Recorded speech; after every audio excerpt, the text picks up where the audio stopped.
So hello and welcome to the latest edition of You Are My Boro, and you'll see it's special guest time. We're joined by Mark Drury, BBC Tees, the man who's seen every Boro game this season, all over the country. And we were just saying this is the tables turned this, Mark, because normally, or I say normally, quite often myself or Dom are on your show. So it's nice the roles are being reversed. Yeah, it's horrible. Don't like it. Yeah. Nobody wants to know what I think. Time to do some grilling. No, well, thanks for joining us, Mark. As I say, we're obviously going to have a little look at yesterday's game against Coventry, but then we're going to be looking at the next games against Coventry, what the playoff picture's looking like, how Boro are going into it, how the rest of the playoff is looking like, and everything like that. You're with us again, Dom. Nice to see you. Hiya, Scott. How you doing? Oh, hiya, Mark. Thanks for joining us. I didn't know you were on, otherwise I wouldn't have said yes. No, nice you two, right. You two were both at the Riverside yesterday. I was at Deepdale, which we'll get along to in a minute, watching Sunderland clamber into the playoffs. Boro, obviously, we're always going to be in the playoffs. But let's start, Mark, with where are you at on the whole, how are Boro going into this debate? Because it seems that you've got some fans who say the last three games mean absolutely nothing. You know, wasn't the full strength team. They were already in, nothing to play for. Just draw a line through them. Let's get into playoffs. You get others saying, starting to get really nervous now. No wins in three. Not great momentum. Where do you stand on that? I understand the concerns of the fans who say, you know, the last three games they haven't been great and all the rest of it. But you can't get away from the fact, and I spoke to Michael Carrick about this yesterday and previously actually at Rotherham, but you can't get away from the fact that, strictly speaking, those games didn't matter. Yeah. It was all done and dusted already, and you can't be the professional sportsmen as they are. You can't turn and you can't create an edge. You can't create that. You know, that little something that is on a game if it's not really there. Now, come the weekend, come Coventry away, that edge is back. So yeah, there were concerns, I think, over the last three games. Not so much yesterday actually, but the previous two, about some of the way it worked out because of the injuries. But they played well at Luton in defeat. Yeah, they did. I don't think they played particularly well at Rotherham, but there were extenuating circumstances. Anthony Dijksteel getting sent off, unjustly, in my opinion. And the injuries have been really, really badly timed. There's never a good time, but it feels like Boro have caught them at a particularly bad time. But yesterday, I came away from the Riverside more encouraged because there are players back now, and it feels like you'll have heard similar, I suspect, but I think there's good news or potential good news on another one or two of the ones who've been out for a while. So I think yesterday just felt like a chance for everyone to just take a deep breath, relax a bit, and know that, right, we can get on with it now, because it's been, I haven't found it particularly fun the last few weeks because you just want to get on with the real thing. Yeah, it's been marking off time, hasn't it, really? And you know, we've seen time and time again where, you know, teams that have won leagues, the second that, like you say, that edge disappears, their form is completely transformed. I mean, look at Sheffield United losing at Huddersfield, for example. Yeah, exactly. You know, if that was in February, Sheffield United would have battered them. But they're up, it's done. And Huddersfield, there was an edge for them. There was a real need. And that's those are the games Boro have been playing the last few weeks. I think and that's a fair point, Dom, isn't it? Sorry, I was going to say, speaking to Carrick yesterday, I don't know whether you'd seen, but Sam Allardyce, after the game, after the Man City Leeds game at the weekend, he'd said, in your mind, did you come in with 3 games to play effectively? Because that Man City game was a write-off. And he said, well, yeah, I can say that now. I couldn't say that before the game, but yeah, that was the case. And I think it's similar with Carrick in that yesterday, he kind of admitted he was glad to get it out of the way. He said it was a challenging spell. Now, we could never say that before Boro going to Rotherham, could he? Or before the Coventry game. I think there'll be real relief now that it's out of the way. And I agree with Mark that I think in those 3 games, the only game Boro have played badly in, I thought Boro were excellent at Luton. The only game they played badly in, and there is the circumstance of the sending off, was was the Rotherham game. I thought they were like a gear shy in the first half yesterday. But that said, I thought Coventry were excellent for 45 minutes. And then once Boro scored, the second half was a weird old dynamic where it felt to me like neither team really knew what they wanted to do or what they wanted to happen. It was just a case of blow the whistle. So I don't think there's any case for real concern.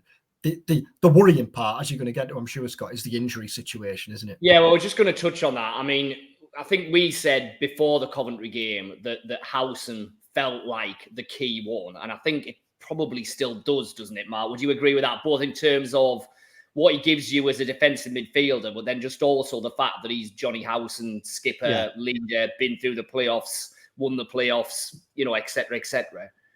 Yes, and I also would point to Dale Fry as well. Actually, and Aaron Ramsey. I mean, this is the thing.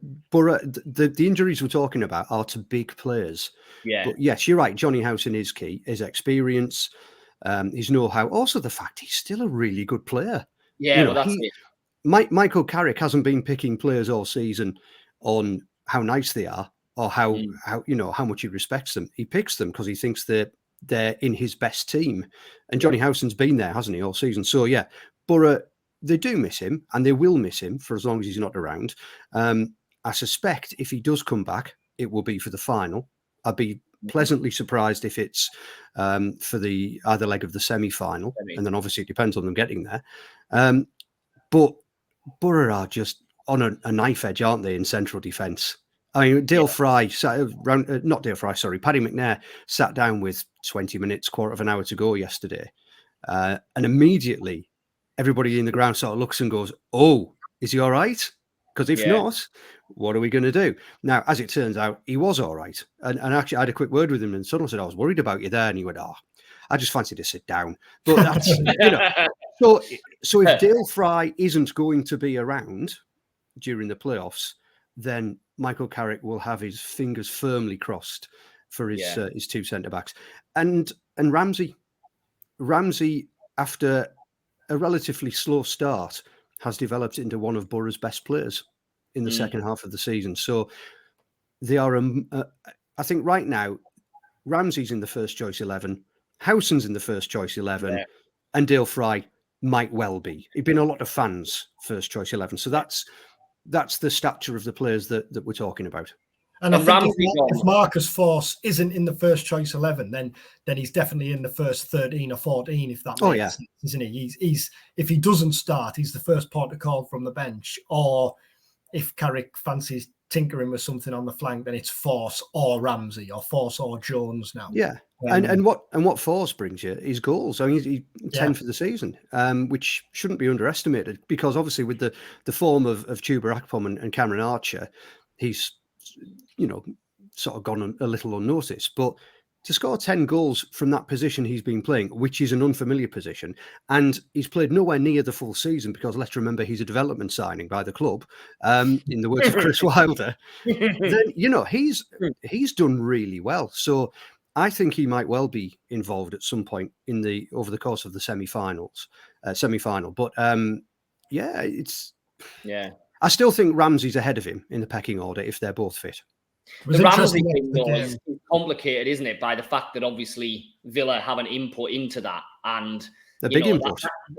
That's what happens when you sign loan players. That's just the reality of it. That Michael Carrick might be saying, well, if he was our player, he'd be playing in this game because we'd be pushing it. And Villa are saying, well, yeah, but he's not your player. So actually that decision comes down to us. I mean, it's an interesting dynamic, isn't it? Yeah, well, he signed a deal until the end of the season. And the end of the season comes when either Boro lose in the playoffs or get promoted to the Premier League. So that's their position.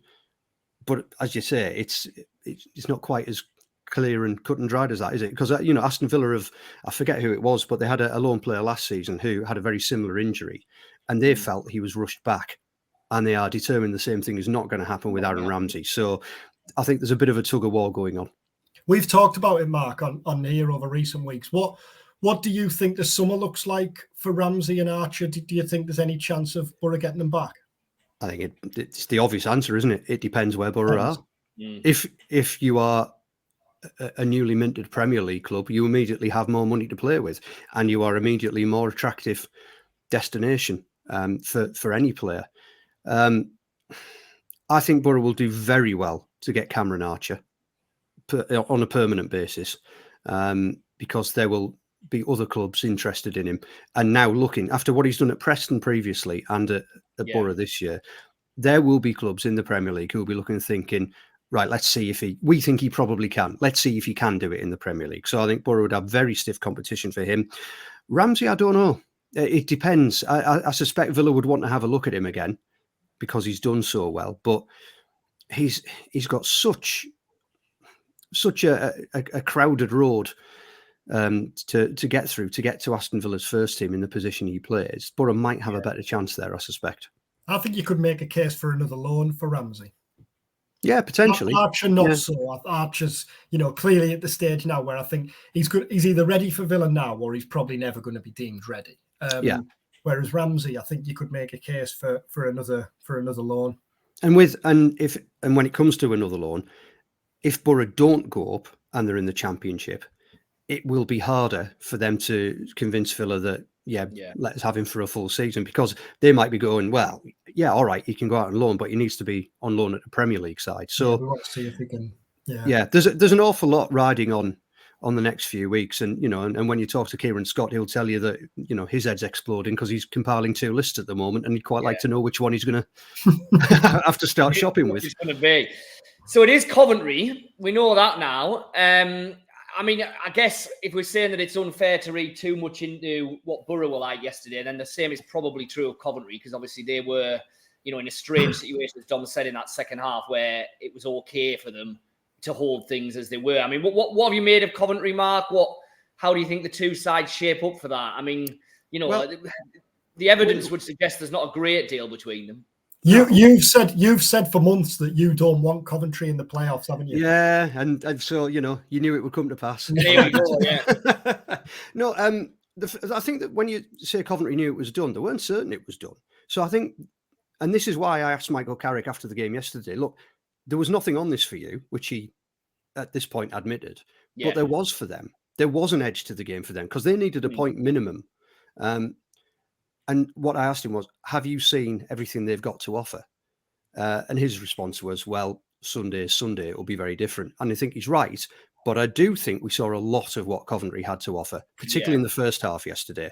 I think they backed off in the second half, and they defended a lot deeper. In the early stages, as you saw, Dom, they were right on the front foot, weren't they? And they were right in Boro's faces, trying to catch them out as they build their play from the back with Zach Steffen. In the second half, it was a lot more sit in, look to hit on the break, look for Joe Koresh and Godden up front. But I think they're a really good team.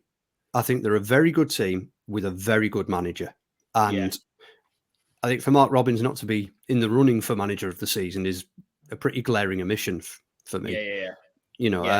The job he's done over 6 years, 5 or 6 years, is outstanding. It's a piece of work there, because we all know what it used to be like going to Coventry in the days when they were here, there, and everywhere in terms of the ground. They were, not playing outside of Coventry. Then they got back. Then there was, still ownership issues going on. I mean, to deal with all of that, like you say, bring them up through the leagues and then take them to where they are now is some job.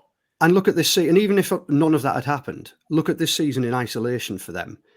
The start they had, how long was it before they could play a home game? And because of the state of the pitch, with it being used for the Commonwealth Games, when they beat Boro at the start of October, that was the first goal they'd scored at home all season in October. And of course, that was the game that finished Chris Wilder. So, and they were bottom. So to come from there, they were playing catch up on games, obviously, and they were behind on the fixtures. To come from there to finish just behind Boro, I think is outstanding. I think they've got the second best striker in the Championship. You could argue, you can make a case he's the best, and Chris Wilder did because he wanted to sign him. Because what Gyökeres gives you more than Akpom is assists. He's a stronger, more physical player, and he's really mobile. I think he's going to the Premier League come what may. Regardless. Yeah, regardless. He's their big threat. But that midfield as well, it's always really mobile. It's sharp. It's nippy. Yeah. So that's why I've been looking, thinking, and they've done well against Boro in recent years. So I've been looking at it thinking, Millwall, yeah, straight up and down, no problem. I could see Boro doing them over 2 legs. Sunderland over 2 legs, tough, but I would still be reasonably confident of Boro coming out on top just because of the nature of the squads. Coventry, I think that's a really tricky one.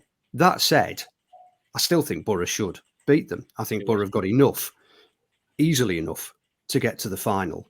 And then, who knows? But again, as Ryan Giles said yesterday, well, nobody will want to come here, will they? Nobody will want to play us. Nobody will want to come to the Riverside when it's chock full and like a bear pit for the second leg. So it should be 2 good games of football.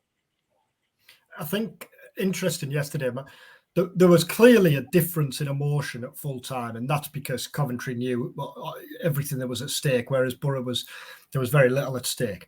The away dressing room backs on to the media suite at the Riverside, and yeah, you've heard a few things over the years, haven't you? Yeah, to say Coventry players more than Coventry actually, funnily enough. But to say Coventry players were enjoying themselves was an understatement.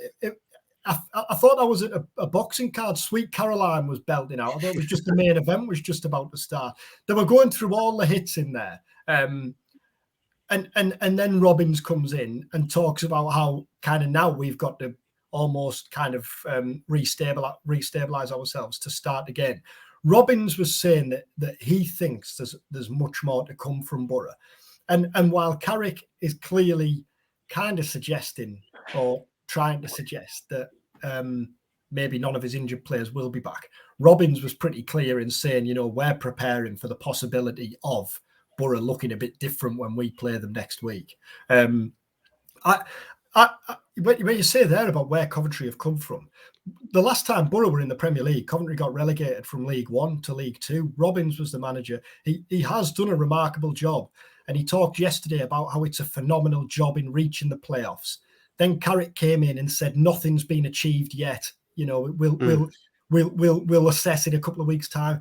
I don't know whether there's just maybe a slightly different dynamic. For Boro it starts now. For Coventry, have they achieved already by making the top six? I might be made to look daft with that in 10 days' time, but I do wonder.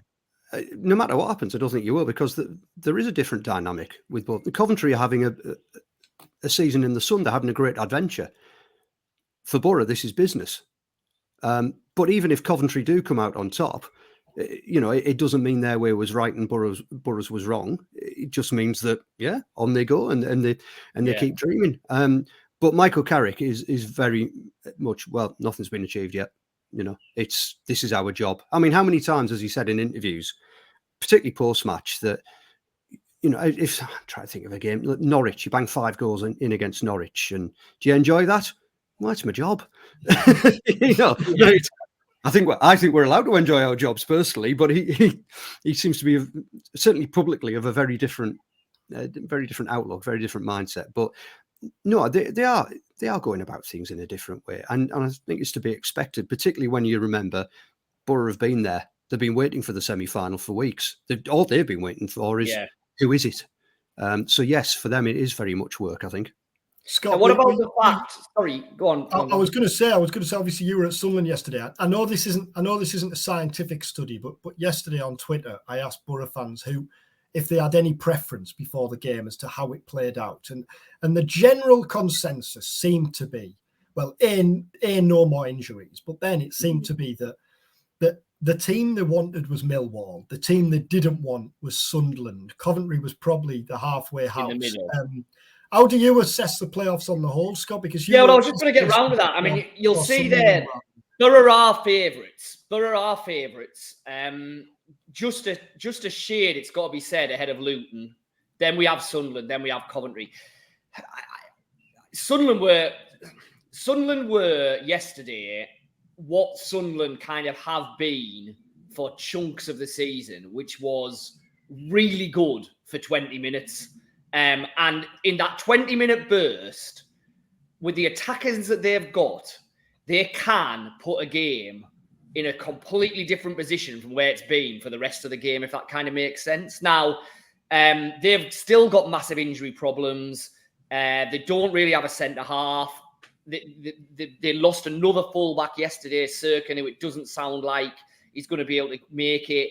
They're probably going to have to play a 3 at the back for the first real time under Mowbray. Admittedly, it was a system they played quite a lot under Alex Neil, but Mowbray hasn't played that. But just through sheer lack of numbers, I think they're probably going to have to do that. But in Ahmad, Roberts, Clark, Pritchard, if he came off the bench yesterday, they've got 4 attackers there that can hurt anybody in this league. Absolutely. They can hurt Boro. They can hurt anybody. And I think a lot of what you've kind of been talking about Coventry in this season in the Sun idea definitely applies to Sunderland. Like the mood at that game yesterday, we did quite a lot of Sunderland players interviews during the week. So I would say this rings true of players. I think it rings true of Mowbray. I think it definitely rings true of the fans, is that this is way beyond what they thought was going to happen this season. So even go in a 2-legged semi-final against Luton, I think they feel like it's a bit of a free hit. Now, as I was saying to you, I think earlier before we did this, Dom, if it turned out to be Boro Sunderland in a playoff final at Wembley, then I think that's a completely different argument. Because for all that Sunderland fans might say, if we go up, that's brilliant, we don't care if we don't. If you're at Wembley playing Boro and you've got the prospect of 40,000 Boro fans rubbing it into you if they beat you in the final, that's a completely different dynamic. But I do think going into even this game against Luton, Sunderland are dangerous because they can almost throw caution to the wind. That's what they did at half-time yesterday.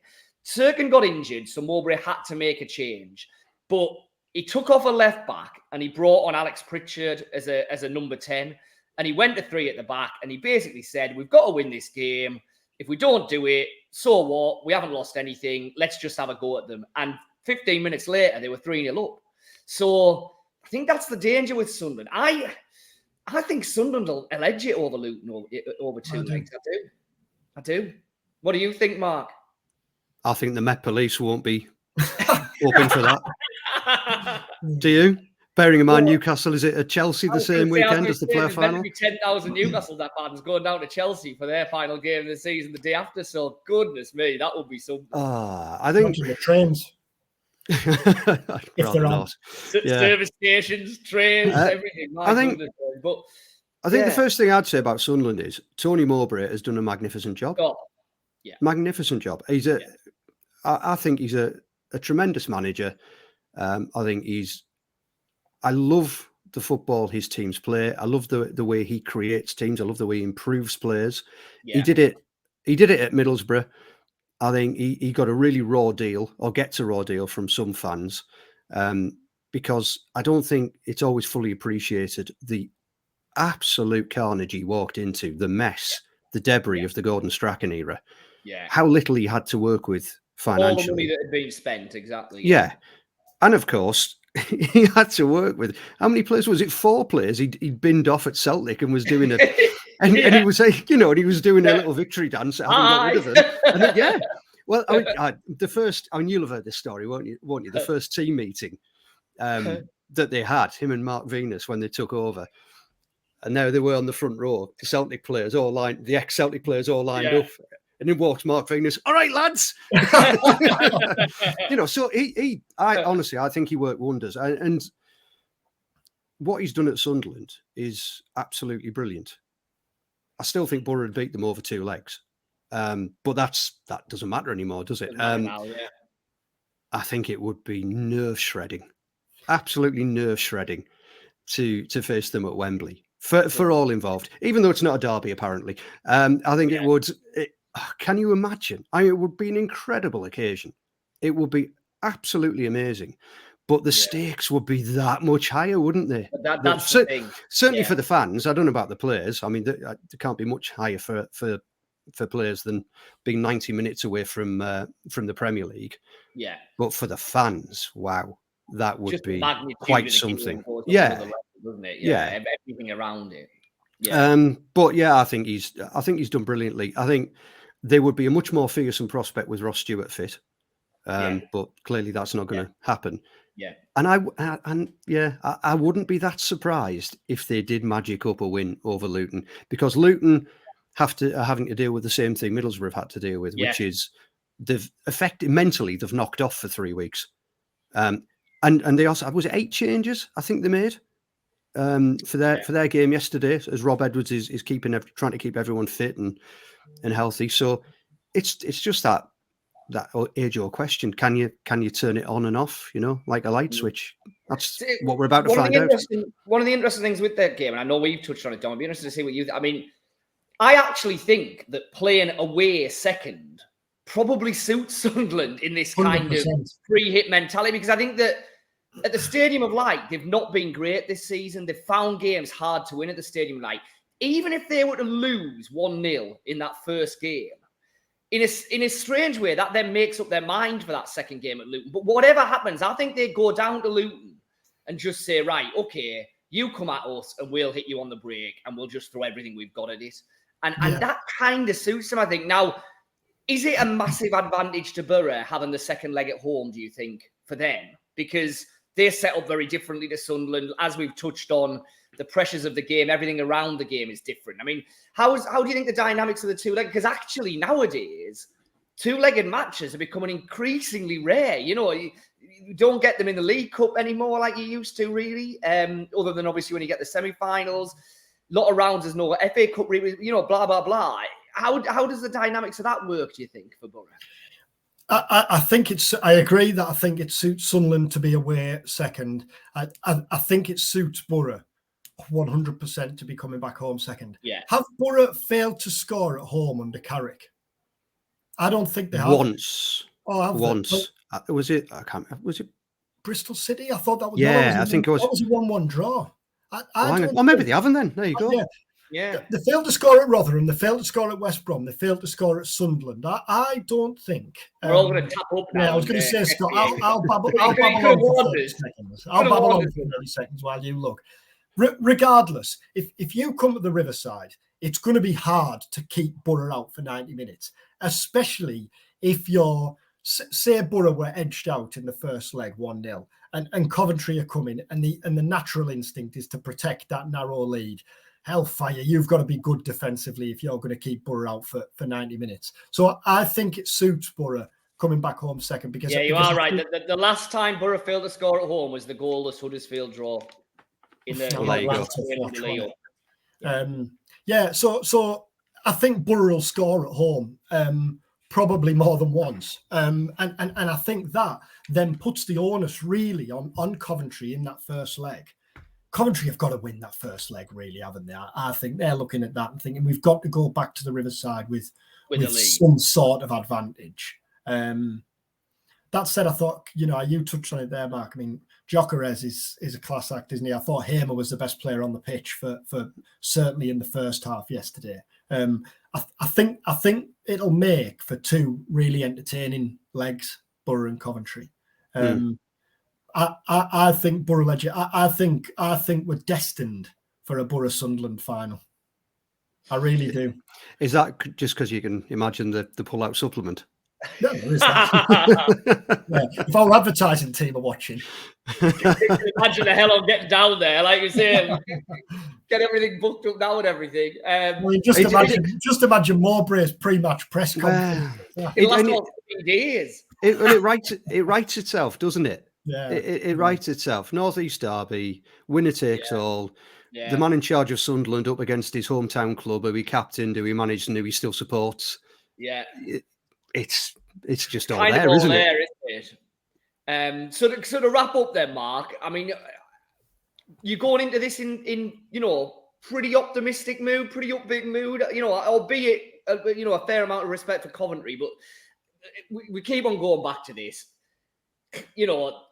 We say that this is way beyond what Sunderland thought this season. Clearly, this is way beyond what was in Boro's prospects when Michael Carrick walked through the door. And yet, because it's been so good, and because we've kind of known this has been coming for best part of a month now, really, there is an edginess to this now, isn't there? It matters now. There was always going to be, though, wasn't there? I mean, however you end up in the playoffs, whoever you are, they're edgy affairs. Yeah. It's just just the nature of them. But no, you're right. If we go back to that, unless you're Tony Pulis and you decide in the second leg you're not going to have a shot. Oh, don't, man. The call for Rudy. Yeah. Let's park that. Let's park that. Well, I have mentally. I'm sure most Boro fans have long ago. I think if you go back to that day at Coventry, Chris Wilder's last game in charge, as it turned out, if you'd have asked Boro fans, right, who thinks we're going to make the playoffs, you'd have been laughed out the stadium, wouldn't you? You would have been laughed out the stadium. So, that's why what Michael Carrick has done is quite remarkable, not just to make the playoffs, but to make them with games to spare and to make them with the feeling that, yeah, we should do this. Do you know what I mean? We're the team to beat. At the start of the season, I said I thought Boro's squad was good enough to make the playoffs. It wasn't looking that way a few months in. And it has to be said, the squad was added to in January, and those additions have made them significantly better. So what Michael Carrick's done, what Kieran Scott and the recruitment team have done over the season has all been spot on. I think I agree with the bookmakers. I think despite Luton finishing above them, I think Boro are worthy favourites.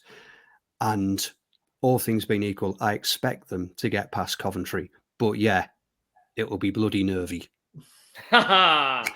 It will. Well, listen, we'll see you down at Coventry. As ever, if Boro fans, if you can't get the game, BBC Tees, honestly can't recommend it highly enough. Maddo, I'm sure, will be there in great voice as well, as ever. He's getting warmed up already. Yeah, I bet he is. And we'll be back for another You Are My Boro at the back end of this week after Michael Carrick's done his press stuff, obviously looking ahead to the game at Coventry. So like and subscribe, send us any questions, any comments or anything. And we'll see you at the back end of this week for a playoff first leg You Are My Boro special. But until then, have a good week. Thanks again, Mark. Pleasure. Thank you. All the best, everyone.